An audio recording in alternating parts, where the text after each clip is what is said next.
All right.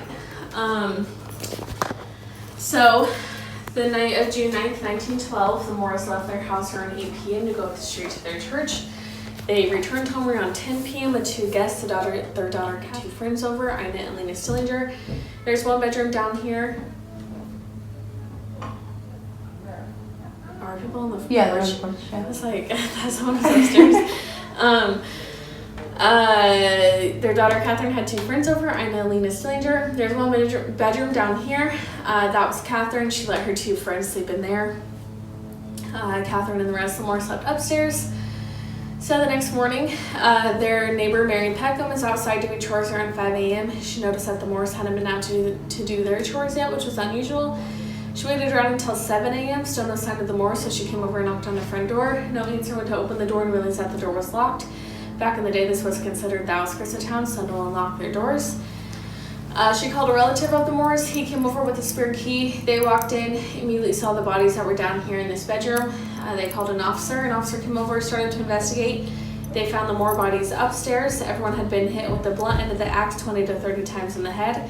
The axe was left down here in this bedroom. It was completely cleaned off. There was a slab of raw bacon left on the floor in the bedroom. He had made himself a plate of food and left it here in the kitchen. There was a pot of bloody water left on the stove. He had gone through everyone's clothes and found clothing to cover every mirror in the house. Cigarettes in the attic. They believe that's where he was hiding until everyone fell asleep. And then he drew every blind in the house and locked every door when he left. The officer left the house, went uptown to get the doctor. On his way, made the mistake of mentioning to a few townspeople about what had happened. Small town, word travels fast. By the time the officer and the doctor got back to the house, there were 125 people walking through the house just checking it all out. So while the evidence was destroyed, they investigated for 5 years. They had tons of suspects. Only one suspect went to trial. His name was Reverend Kelly. He was a traveling priest. He attended their church. He confessed and said that he heard voices telling him to kill. A shadow handed him an axe, and then he immediately turned around and started to deny it. He said that he was walking past the Moore house at 5 a.m. when he heard noises inside, and then he jumped on a train at 5:15 and left town. People said that he was very mentally ill. He was not all there. He was 5'2", 120 pounds. So they said that he mentally and physically did not meet the criteria. He tried twice, pleaded not guilty both times, so then they let him go. And they left it after that. They never found out who it was. So after everything, the extended family had someone come in the house and take all the furniture and burn it, so nothing in here is original. There were families that lived in the house afterwards. A few families said that they heard stuff, things were happening. They moved out. A few other families lived here for years and said that nothing ever happened. Eventually the house went back to the bank. Sat empty for a while. Town talked about tearing the house down. Then they started taking bids for the house. That's when Martha, that is out in the barn, her and her husband bought the house. They used to own a historical museum here in town. They bought the house wanting to add it to their museum. Still didn't plan on turning it into exactly what it is today. A guy started bugging them about wanting to stay the night in the house. He wanted to see if anything would happen. A few years went by. Martha and Darwin finally let this guy stay the night. Word got around that they let someone stay, so then everyone wanted to stay, and then people wanted tours, so they started doing the daily tours and the overnights. Pretty soon news channels came Ghost Adventures of paranormal shows. Martha and Darwin have never advertised this house. It's literally word of mouth and people seeing it on TV that has made it what it is. So, it is a self-guided tour, so you guys have like 10 to 15 minutes to just walk around and check it all out. Okay. In every bedroom, there are picture frames on the dressers that will tell you who was occupying the room and how old they were. So you guys will know who was where. Okay. So go ahead. Thank you.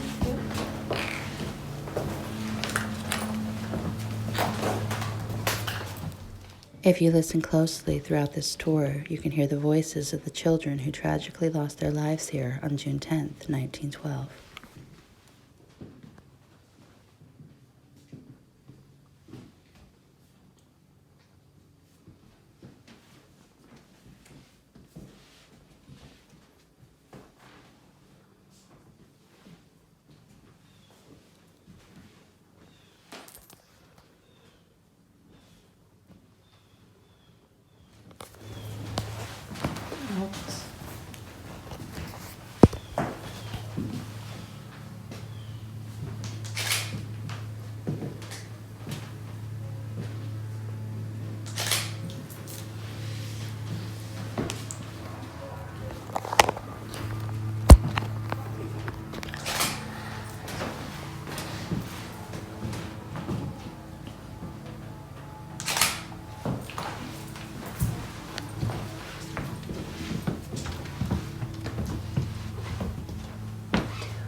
where they say the room was occupied by.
I don't know, it's a book.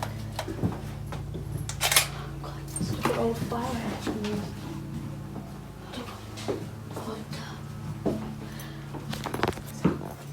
The little pictures reading. I know. Look how creepy that is. I don't think you ever heard this.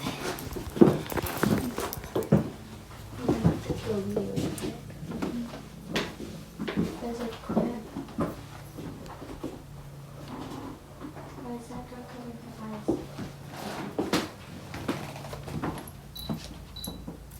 Oh, that's creepy. You know what freaks me out? Yeah. The part about the empty chairs, because I've heard rumors that if you ever see an empty chair at night, there's most likely a ghost sitting in that chair.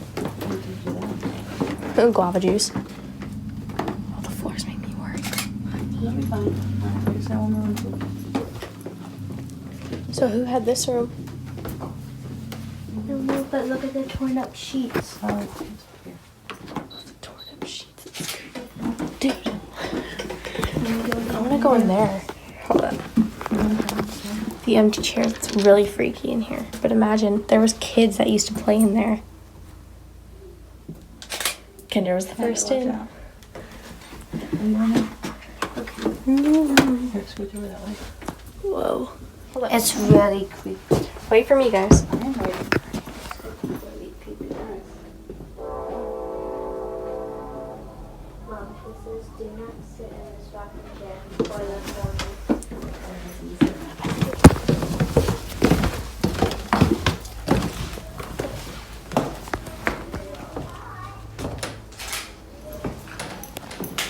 Thank you.